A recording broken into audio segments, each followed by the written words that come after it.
Hello my dear students, कैसे हैं आप सभी। आज की क्लास में हम लोग चर्चा करेंगे राजवंश और उसके संस्थापक। अब इस टॉपिक को पढ़ना क्यों जरूरत है, तो जैसे हम लोग इसकी पूरे कहानियां को पढ़े थे, जिससे प्राचीन इतिहास, उसके बाद में मध्य इतिहास, आधुनिक इतिहास। तो प्राचीन इतिहास में इतने सारे वंशज आए थे कि हम लोग उसमें क्या हो जाएंगे कि पूरे जो नोट्स है, पूरे कॉपी के नोट्स है, उससे हम लोग डिस्टर्ब हो जाएंगे। और यहाँ से एग्जाम में 1 नंबर का पक्का आएगा। अब एग्जाम में पक्का आएगा तो हम लोग क्या करें उसके लिए, तो शॉर्ट्स नोट्स चाहिए। 1 नंबर का एग्जाम में पक्का आता ही आता है। तो हम लोग इसको बढ़िया से और ध्यान से देखेंगे। अब जैसे हम देख लेंगे, एक मात्र 5 मिनट का वीडियो है।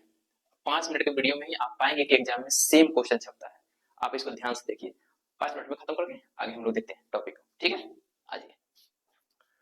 तो राजवंश और उसके संस्थापक, बहुत सारे हमारे देश में राजाओं ने राज किया है कि नहीं, तो उसको हम लोग याद करना है, क्योंकि एग्जाम के पॉइंट ऑफ व्यू से इंपॉर्टेंट हो जाता है कि नहीं। ऐसा तो याद करने के लिए आप किसी को नहीं याद करो, आते हैं। तो हमारा 3 फेज में इस चीजों को बना है। पहला है राजवंश, संस्थापक और उसके राजधानी। ठीक है, देखते हैं। फर्स्ट नंबर पे था मेरा हर्यक वंश। फर्स्ट नंबर पे क्या है, हर्यक वंश। अब हर्यक वंश जो प्राचीन भारत के एक प्रतापी वंशज हुआ करते थे। इसमें बहुत सारे राजाओं ने क्रम से, हम लोग पढ़े थे इतिहास में, राज किया था।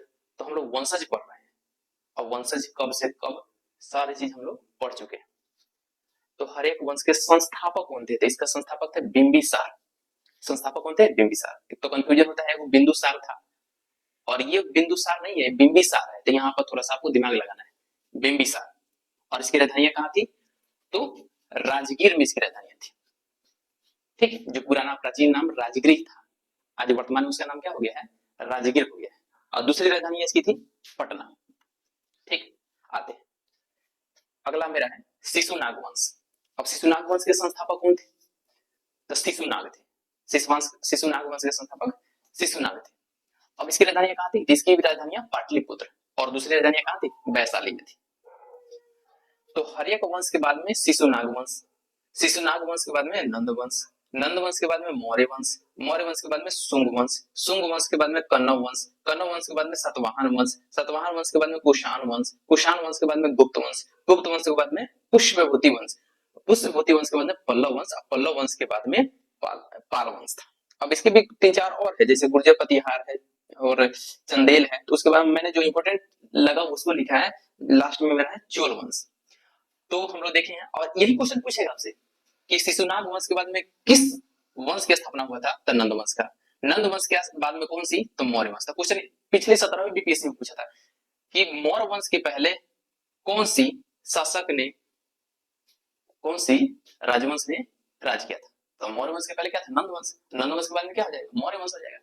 तो यहाँ से इंपॉर्टेंट हो जाता है, ऐसे ही पूछता है एग्जाम, क्रम से भी पूछ सकता है। चाहे उसका संस्थापक का नाम पूछ लेगा, चाहे उसका राजधानी पूछ ले।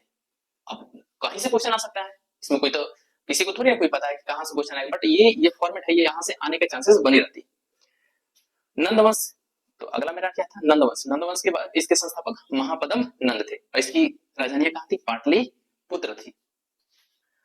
नेक्स्ट मौर्य वंश। नंदवंश के बाद में मौर्य वंश ने हमारे भारतवर्ष पे क्या किया था, राज किया था। तो मौर्य वंश के संस्थापक चंद्रगुप्त मौर्य। याद है ना चंद्रगुप्त मौर्य कौन था, तो हमने डिटेल तो पढ़ लिए हैं। अब इसको शॉर्ट नोट्स में हम याद करेंगे। इसकी राजधानी कहाँ थी, पाटलिपुत्र थी। उसके बाद में आया शुंग वंश। तो मौर्य वंश जब खत्म हुआ तो शुंग वंश की स्थापना हुई, और शुंग वंश के संस्थापक कौन थे, तो पुष्पमित्र शुंग थे। पुष्पमित्र शुंग थे। इसकी भी राजधानी कहाँ थी, पाटलिपुत्र। नेक्स्ट है कण्व वंश। तो शुंग वंश के बाद में कौन आया, कण्व वंश आया। तो कण्व वंश के संस्थापक वासुदेव। काफी इंपोर्टेंट हो जाता है, ये कण्व वंश के संस्थापक के नाम बताइए, तो वासुदेव थी। तो वासुदेव, इसकी राजधानी कहाँ है, पाटलिपुत्र थी। अब पाटलिपुत्र आते हैं। कण्व वंश के बाद में सातवाहन वंश।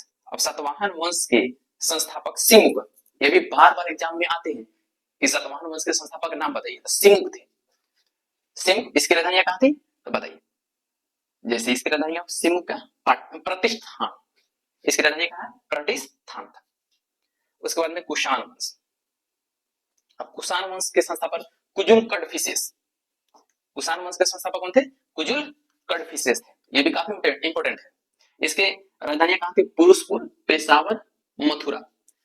तो कुषाण वंश जो थे इसकी तीन तीन राजधानियां हुआ करती थी। कौन कौन सा?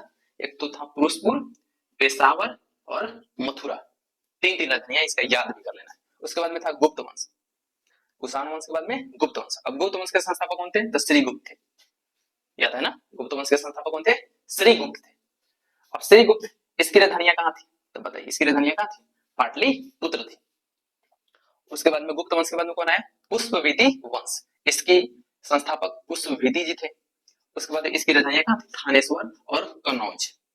ठीक, आगे आते हैं पल्लव वंश। अब पल्लव वंश, इसकी संस्थापक का नाम क्या था? तो सिंह विष्णु। क्या नाम था? सिंह विष्णु। अब इसकी राजधानियां कहाँ थी? कांचीपुरम। ठीक, सिंह विष्णु की राजधानी कहाँ थी? कांचीपुरम, पल्लव वंश की राजधानी।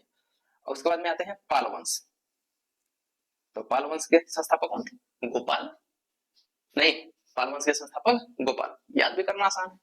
तो गोपाल। अब इसकी राजधानी कहाँ थी? तो मुंगेर था, जो एक प्राचीन नगर है, इतिहासों से जुड़ा हुआ नगर है मुंगेर।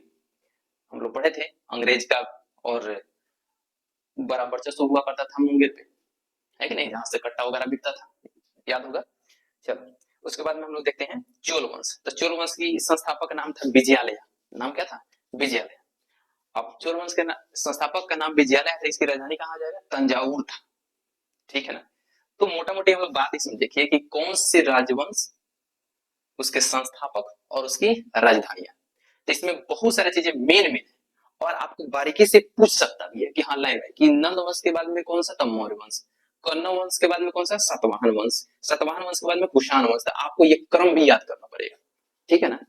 और इसके संस्थापक का नाम भी पूछ ले, हो सके तो इसकी राजधानी भी पूछ ले कि किस राजवंश की राजधानियां कहाँ है। तो मोटा मोटी बात मैं इस वन वीडियो में इस सारे कॉन्सेप्ट जो है, और ये इसके बाद में तो चर्चा कर दिया। एक तो मोटा मोटी बात ये भी है कि सारे के सारे हिंदू शासक है, एक भी इसमें मुस्लिम नहीं, सभी के सभी हिंदू शासक है। तो है ना कितना गर्व की बात नहीं? वैष्णव जन तो